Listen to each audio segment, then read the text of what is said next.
আসসালামু আলাইকুম ওয়া রাহমাতুল্লাহি ওয়া বারাকাতুহু। আশা করছি মহান আল্লাহ তাআলার অশেষ রহমতে আপনারা সবাই খুব ভালো আছেন। সম্মানিত হাজিরিন, খুবই গুরুত্বপূর্ণ একটি বিষয় নিয়ে আলোচনা করব ইনশাআল্লাহ। এই ঘটনাটা কিছুদিনের ভিতরে ঘটছে। তাই আপনাদের মাঝে আমি এই বিষয়গুলো আলোচনা করতে চাচ্ছি এবং সেই অনুযায়ী আপনাদেরকে আমল দেওয়ার চেষ্টা করছি। আপনারা যদি মনোযোগ সহকারে পুরো ভিডিওটা দেখেন তাহলে ভবিষ্যতে ইনশাআল্লাহ কারো দ্বারা আপনাদের কোনো ক্ষতি হবে না ইনশাআল্লাহ। তাহলে চলুন আগে আমরা বিষয়টা কি ঘটছে সেটা সম্পর্কে আমরা আলোচনা করি।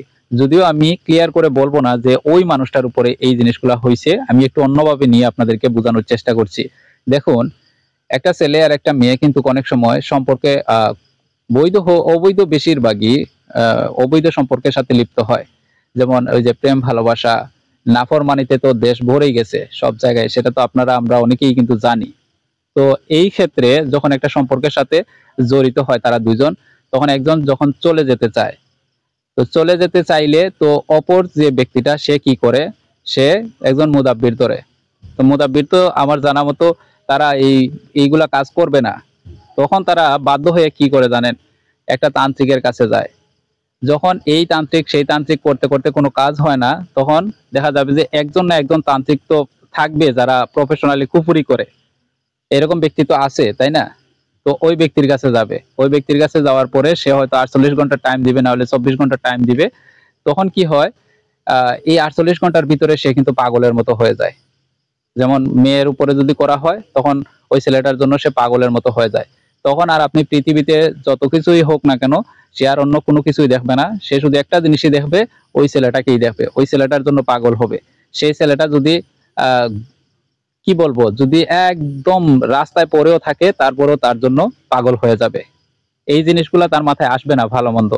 তখন দেখা যায় যে এই যে কুফুরি করছে, কুফুরি করায় কিন্তু সাথে সাথে যে শুধু মেয়ের উপরে এফেক্ট পড়ছে, আসলে কিন্তু তা না, ছেলেটার উপরেও কিন্তু এফেক্ট পড়ে।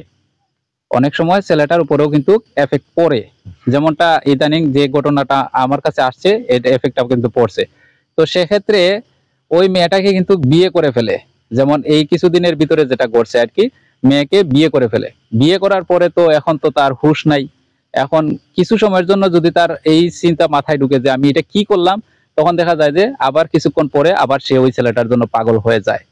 এরকম চলতে চলতে চলতে চলতে এটার কোনো সমাধান কিন্তু আসতেছে না।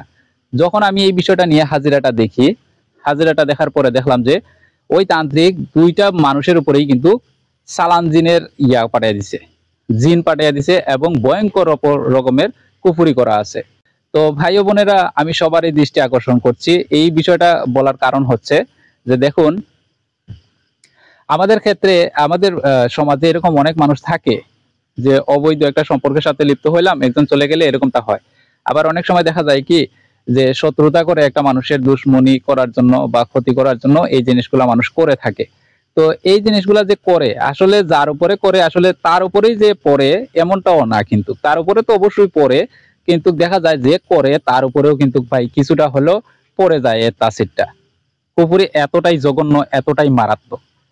তো আমি আপনাদেরকে সর্বক্ষেত্রে একটা জিনিস আমি আপনাদেরকে বলবো, আমল যে বলছি দিব, আমলগুলো এজন্যই দিব যে মানুষ এমন একটা পর্যায়ে গেছে, কে আপনাকে কুফরি করতেছে, কে আপনাকে ভালো করতেছে, খারাপ করতেছে, এই জিনিসটা আপনি বুঝবেন না ভাই। কথার দ্বারা মানুষ এমন এমন কথা বইলা এক একজন মানুষকে বশ করে, মানুষের কথায় কিন্তু মানুষ বশীকরণ হয়ে যায়। এটা তো আপনারাও জানেন। এমন এমন কথা বলবে যেটা আপনি বিশ্বাস করতে তাকে বাধ্য। এরকম অনেক অনেক মানুষ আছে, তার সর্বনাশ অলরেডি হয়ে গেছে। তো আমি আপনাদেরকে এটা বলবো, দুনিয়ার যত কিছুই করেন না কেন, সমস্ত কিছু বৈধতার সাথে করার চেষ্টা করবেন এবং সব সময় নামাজ পড়বেন ৫ ওয়াক্ত। এরপরে হচ্ছে যে আমি কিছু আমল আপনাদের মাঝে দিয়েছি, যেমন ওয়াইজা বাতাসতুম বাতাসতুম জাব্বারিন ইন্না লিল্লাহি ওয়া ইন্না ইলাইহি রাজিউন। এটা আপনারা সকাল সন্ধ্যা ৬০ বার করে পড়বেন। ফজরের নামাজের পরে ৬০ বার এবং বিকালে এই মাগরিবের নামাজের পরে ৬০ বার, এবং সূরা নাস, ফালাক, আয়াতুল কুরসি, এইটা অনবরত সব সময় আপনারা আমল করার চেষ্টা করেন। এই জিনিসগুলো যদি আপনারা আমল করার চেষ্টা করেন, ইনশাআল্লাহ কোনো ক্ষতি কিন্তু আপনাকে কেউ করতে পারবে না। এবং আপনাকে কেউ ক্ষতি করতেছে কি না, এই জিনিসগুলো জানার জন্য কিন্তু আমার চ্যানেলে ভিডিও আছে, অসংখ্য ভিডিও কিন্তু আছে। তো আপনারা চাইলে এই জিনিসগুলোও দেখতে পারেন। আর আমরা তো অলরেডি একটা ক্লাস শুরু করে দিয়েছি। যেমন আমরা ১৫ তারিখ পর্যন্ত লাস্ট ডেট পেমেন্ট করার, ১০২০ টাকা পেমেন্ট করার। আমরা এর পরবর্তীতে জানবো যে আমরা মুদাব্বিরের ক্লাসটা কখন থেকে শুরু হবে, এটা আমরা জানিয়ে দিব ইনশাআল্লাহ 15 তারিখ পরে। তো সম্মানিত হাজিরিন, আপনাদেরকে এই বিষয়টাই আমি আপনাদেরকে বোঝাতে চেয়েছি, কে ভালো কে খারাপ, কে আপনার ভালো চায় কে খারাপ চায়, এটা আপনারা কখনোই বুঝবেন না। যখন স্বার্থে আঘাত লাগবে তখন আপনাকে দেখবেন যে কি করতে পারে, তখন আপনি আফসোস করে আর শেষ পাবেন না। তো আমি আপনাদেরকে আগে থেকে সাবধান করে দিচ্ছি, আপনারা যে যাই করতেছেন করেন, এটা আপনাদের ব্যক্তিগত বিষয়, তবে আপনারা আমল করেন ভাই, আমল কইরেন। জাদু নষ্ট করার জন্য যে যাই করুক এই আমলগুলো করেন, নামাজ পড়েন, সব সময় আল্লাহর উপরে পূর্ণ বিশ্বাস রাখেন। ইনশাআল্লাহ দেখবেন যত মানুষ মাত্রই তো ভুল হয়, ভুল হলেও দেখবেন যে আপনাদের আর কেউ কোনো ক্ষতি করতে পারতেছে না। ক্ষতি হওয়ার পরে সবকিছু হারাইয়া চিন্তা করে লাভ নাই, আগে চিন্তা করেন, সব ঠিক হয়ে যাবে ইনশাআল্লাহ। তো সম্মানিত হাজিরিন, আশা করি আপনাদেরকে পুরো বিষয়টা আমি বুঝাতে পেরেছি। তো সবাই ভালো থাকুন, সুস্থ থাকুন, আমার জন্য দোয়া করবেন। আসসালামু আলাইকুম ওয়া রাহমাতুল্লাহি ওয়া